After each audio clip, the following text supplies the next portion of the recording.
বাংলাদেশের মধ্যে সবচেয়ে ছোট্ট মসজিদ হইলো এই জায়গাটাতে। মানে আমি দেখে অবাক। আমাকে আজকে ৩-৪ দিন ধরে ফোন দিতেছে, আমি এই জায়গাটাতে আসতাম এবং এই মসজিদটা একটু বাংলাদেশের মানুষের কাছে তুলে ধরতাম। এবং এই যে দুইজন মুসল্লি এবং মুরব্বী দাঁড়িয়ে আছে, আপনারা কি এই মসজিদে নামাজ পড়েন? জি জি পড়ি, ওয়াক্ত নামাজ পড়ি। হ্যাঁ, আমাদের এটা জামে মসজিদ না, এটা আমরা প্রতীক মসজিদ বানায় রাখছি, হ্যাঁ। দিয়েছি আমাদের শফিক ভাই। হ্যাঁ, এটা ওনার উদ্যোগে এটা হয়েছে এবং এই গ্রামের মানুষের নিয়ে করছেন উনি। হ্যাঁ, আচ্ছা, আমি আগে একটু ঘুরে দেখাই। এই যে দেখেন, এটা কিন্তু মসজিদের জায়গাটা, এটা মসজিদের জায়গাটা। আর ভিতরে যদি যাই আমরা, ভিতরের হ্যাঁ 4 ফুট আর 6 ফুট না, এই যে ভিতরের জায়গাটা দেখেন, মানে 4 জন লোক দাঁড়াইতে পারবে। আর সামনে হয়তো একজন মানে ইমাম সাহেব দাঁড়াইতে পারবে, যে ইমামতি করে। একটু ভিতরে আসেন, এত ছোট্ট মসজিদ।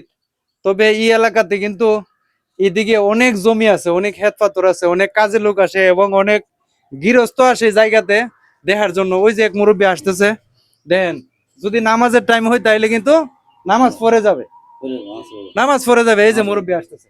তো এরকম কিন্তু অনেক মুরব্বীরা এই জায়গাতে। এখানে আমরা ফজর নামাজ পড়ে আসি, এখানে আমরা এশরাক করি, শাস্তের নামাজ পড়ি, জোহরের ওয়াক্ত নামাজ পড়ি, তারপর আসরের থাকলে আসরের সময় পড়ি।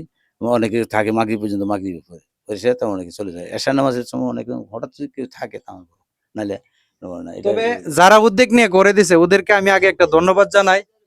এটা কেন করছে?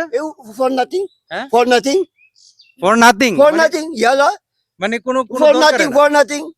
আচ্ছা, তাহলে এখন আমি তো এই যে মুসল্লিরা যে নামাজ পড়ে, আপনি নামাজ পড়ছেন নি? আমি অনেক দিকে এখনো তো পড়বো, আমি উজু করবো আর নামাজ পড়বো না মানে আমি তো রেগুলার নামাজ পড়ি। আচ্ছা, এটার জন্য কোনো উন্নয়ন চান কিনা? হ্যাঁ, অবশ্যই 100% চাবো না কেন। এটা উন্নয়ন করতে গেলে কি উন্নয়ন করতে পারে এখন? ব্লড করতে পারেন, এই ব্লড করতে পারেন, আরো প্রশস্ত করতে পারেন, পিছনের জায়গা নিয়ে করতে পারেন, পিলারের উপরে করতে পারেন। হবে না কেন? এই জায়গাটা কি কার কোনো নির্দিষ্ট? নো, এই যে ফুললি গভর্নমেন্টের? ইয়ালা।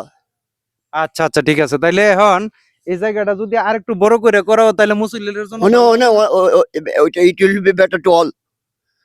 ভালো হবে। হ্যাঁ, better to all. তো ধন্যবাদ আপনার Thank you very কথাগুলো much. ভালো লাগছে। Thank you very much. আচ্ছা, এই যে দেখেন, আমি আবার দেখাইতেছি, এই যে মসজিদের জায়গাটা কিন্তু ইহান পর্যন্ত। আর এটা কিন্তু আলাদা কিসের জন্য বানাইছে জানি না, কিন্তু এই জায়গাটা হচ্ছে মসজিদের। তো এখন এই মসজিদে মুসল্লিরা এসে নামাজ পড়ে। তবে আমি আপনাদের কমেন্টে মতামত চাই, আপনারা মতামত দিবেন যে এটার জন্য, এই মসজিদের জন্য কি করা যায় এবং কতটুকু উন্নয়ন কিভাবে করলে ভালো হবে। এই ভিতরে আসো। এই যে পিছনের জায়গাটা হচ্ছে সবটাই হাঁসের জায়গা, সরকারি জায়গা। এখন আমরা এটা যদি একটু বাড়াইতে চাই বা একটু বড় করে দিতে চাই মসজিদটা, তাহলে আমরা আরো মনে করেন যে 10 ফুট দিকে যাইতে পারবো, কোনো অসুবিধা নাই, 10 ফুট যাইতে পারবো। তো এই মসজিদের জন্য সবাই ভিডিওটা শেয়ার করবেন এবং সবাই মতামত দিবেন যে আমরা কিভাবে কাজটা করে দিলে এই মসজিদের জায়গাটা আর একটু সুন্দর হবে, উন্নয়ন ভালো হবে এবং মুসল্লিরা নামাজ পড়তে যাতে কোনো অসুবিধা না হয়। তাহলে আমি সবার কাছে একটাই রিকোয়েস্ট করব, সবাই ভিডিওটা শেয়ার করেন। আর কিছু বলবেন? আর কিছু বলতে চাই না, জনগণের এখানে ওপাশে পিলার করে দিলে হ্যাঁ আপনার অনেক বড় মসজিদ হয়ে যাবে। বোথ সাইডে পিলার করে হ্যাঁ ব্রডলি করলে অনেক সুন্দর হবে। আমরা আরো 10 ফুট পিছনে যাইতে পারবো। আমরা ইচ্ছা করলে আরো 10 ফুট পিছনে যাই আমরা মসজিদ করতে পারবো, এরকম সমস্যা নাই। তো পিলার থাকবে, কারণ কিন্তু মানুষের ক্ষতি যেন না হয়। হ্যাঁ, রাইট। আমি চাইছিলাম এই জায়গাটা করে দিতে, আমি বলছিলাম এই জায়গাটা করে দেয়।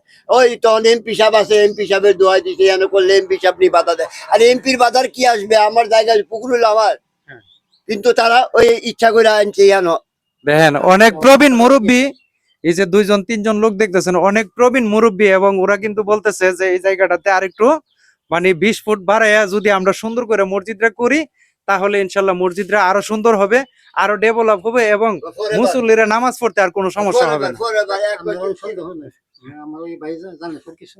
হ্যাঁ, নিজেন বলছে কি জায়গা করেন বড় করে, সমস্যা নাই। আমাদের জায়গা, আমাকে সমস্যা করলে আমি করবো। আপনার নাম কি? শামসুল আরিফিন। আপনার বাড়ি? আমার বাড়ি হলো উত্তর জগৎসাহেব, প্রফেসর সিদ্দিক স্যারের ছেলে আমি। মাশাআল্লাহ। তো ধন্যবাদ সবাইকে, সবাই আমার খালতো ভাই, উনি আমার চাচা। তো ধন্যবাদ সবাইকে, সবাই ভালো থাকুন এই কামনা করি। আসসালামু আলাইকুম।